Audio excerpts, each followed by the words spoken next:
Some addictions enslave you, but this one actually sets you free.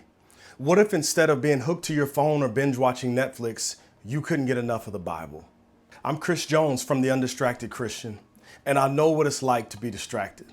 I've been saved for nearly 20 years, and I've been diagnosed with ADHD. I'm a student of the Word, I'm a pastor, but I also know how hard it is to get locked in on the Word of God. I'm here to help you out.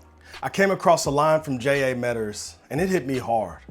Let's all be Bible addicts. That got my wheels turning, and in this video, I'll give you 3 practical steps to help you crave the Word and become addicted to your Bible. So if we want to get hooked on the Bible, we've got to read it consistently. And we need to pick a day, we need to pick a time, and we just need to show up.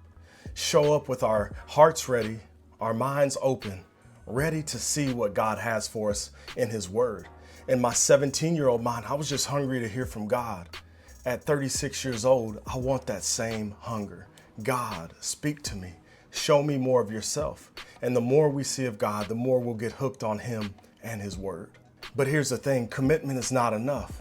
We won't get hooked on the Word if we keep getting distracted.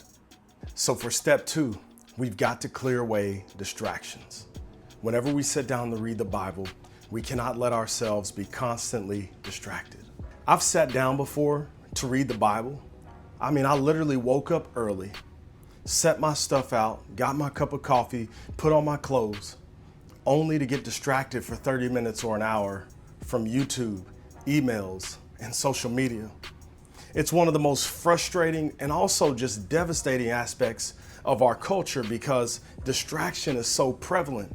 It's right here with us at every step of the way. We don't just battle internal distractions, we battle external distractions. So the more we try to read the Word, the more we run into these distractions. What this means is we can't just show up. We've got to show up focused. This means we've got to leave our phone in the other room. If you're like me, you probably need to put your books aside until you've done your Bible reading. You might need to turn off the notifications on your smartwatch. You may need to put on some white noise or some calming music in the background. Whatever it takes for you to get focused and undistracted, you've got to do this because God is important enough for us to do this. God's Word is important enough for us to put away and put aside distractions. However, showing up and being focused still isn't enough. Because if we don't have a plan, we're going to get easily distracted yet again, or we'll pick up in random places and get sidetracked. You'll feel like you never know where you're going. You'll feel like you never have direction. So step 3 is to saturate yourself in God's Word.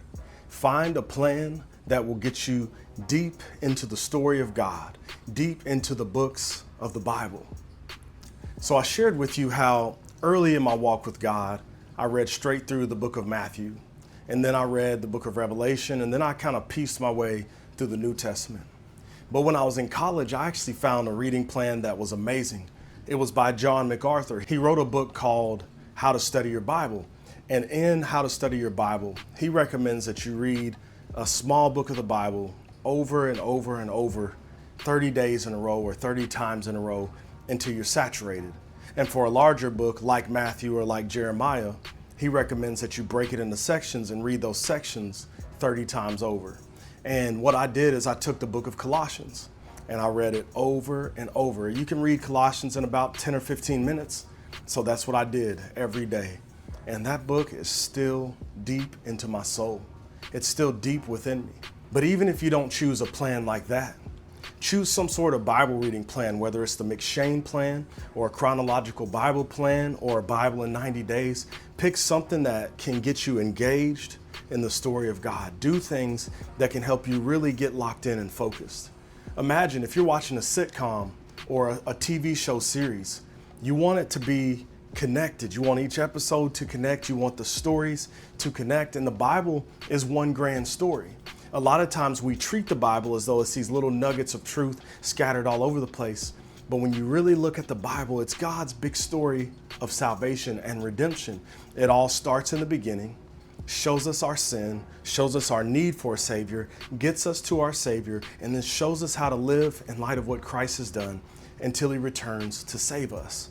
So to get real practical, pick a plan, print it out, and stick to it.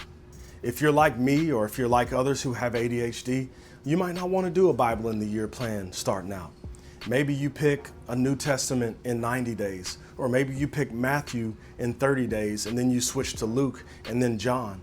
Whatever plan you choose something that you can hold on to, that you can stick to. And if you want to take this even further, consider this quote by C.S. Lewis: "Praise completes our enjoyment of something." In other words, when you enjoy something, praising that thing with other people increases your enjoyment. So when we worship God together on Sunday, that increases our enjoyment. When we share with people what we read in Scripture, what God is showing us and what God is doing among us, it brings more enjoyment to our souls. Find that friend that you can send a text to. Find that person in your church that you can talk to about what you're reading. Talk to your spouse, talk to your children. Get excited about it so that when you talk to them, they can feel that excitement, and you may drive others to get addicted to the Bible with you. So to tie it all together, commit to reading your Bible every day. Put away distractions. Saturate yourself by finding a plan that works for you. And then finally, share what you're reading with somebody else. And if this video blessed you, this channel is full of other videos to help distracted, busy, and just Christians who want to grow in their faith. If you like this video, hit the like button, hit the subscribe button, leave a comment, and share what you enjoyed from this video, how you were encouraged. And then check out some of these videos. YouTube thinks you might like them. I hope you do. And I hope I get to see you soon.